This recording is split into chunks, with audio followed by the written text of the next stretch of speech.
কাজ শেষে বাসায় ফিরে ভাত খেতে বসলে রাকিব নামে এক ব্যক্তিকে পার্শ্ববর্তী আলভি নামে এক যুবক ডেকে নিয়ে যায়। খাবার রেখেই বন্ধুর ডাকে সাড়া দিয়ে বাসা থেকে দৌড়ে গেলে আলভি নামের ওই যুবক রাকিবকে উপর্যুপরি কুপিয়ে আহত করে। না, আমার মেয়ের জামাইকে আর কি বাসায় এসে ডাকে নিচ্ছে যে তোমাকে তোমার চাচায় ডাকে। তারপর কান্নাকাটি শব্দ পাই আমরা আর কি সবাই নামছি, 7 জায়গায় আর কি পোজ দিচ্ছে। রাকিবের ডাকচিৎকারে স্থানীয়রা এগিয়ে আসলে তাদের উপরেও হামলা করে আলভি। এতে আহত হয় আরও 3 জন। এদের মধ্যে গুরুতর আহত হয়ে ঢাকায় চিকিৎসাধীন অবস্থায় একজন প্রাণ হারালে গা ঢাকা দেয় আলভি সহ তার পুরো পরিবার। ভাইয়ের বাসার সামনে একটা মাঠ আছে বড়, ওই মাঠের উপরে বসে ওলে যে ওটা খুব আঘাত করছে।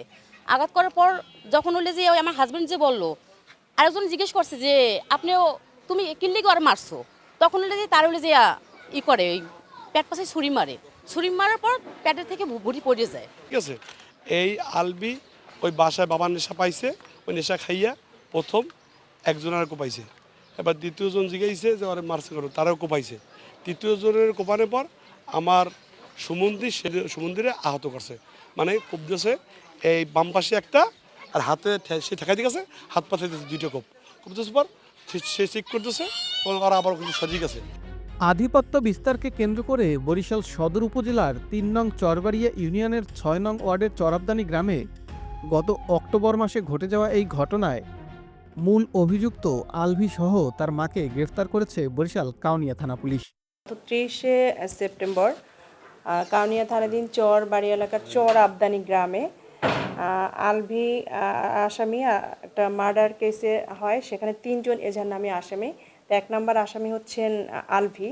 এলাকায় আধিপত্য বিস্তারকে কেন্দ্র করে কথা কাটাকাটির এক পর্যায়ে সে হচ্ছে ওই দিন তার হাতে থাকা ছুরি দিয়ে 3 জনকে পর্যায়ক্রমে আহত করে।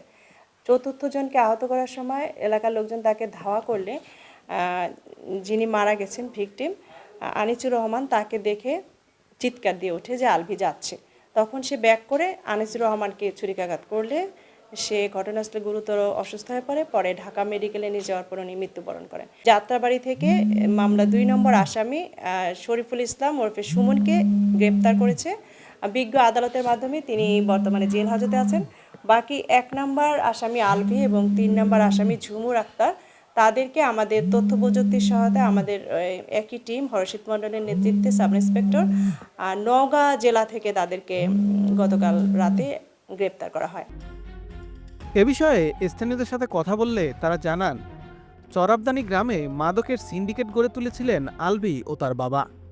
বিষয়টি নিয়ে রাকিব মুখ খোলায় তাকে ছুরিকাঘাত করেন আলভি। এ সময়ে স্থানীয়রা এগিয়ে আসলে নিজেকে বাঁচাতে আলভি তাদের উপরেও চড়াও হন। এই ঘটনায় নিহতের পরিবার ঘাতক আলভি সহ অভিযুক্ত সকলের সর্বোচ্চ শাস্তির দাবি জানিয়েছেন। 12 বছরের রিপ্লেসমেন্ট গ্যারান্টি নিয়ে তানভীর মেটালি প্রথম বাংলাদেশে। তানভীর মেটালের স্মার্ট পণ্য ব্যবহার করুন, স্মার্ট হন।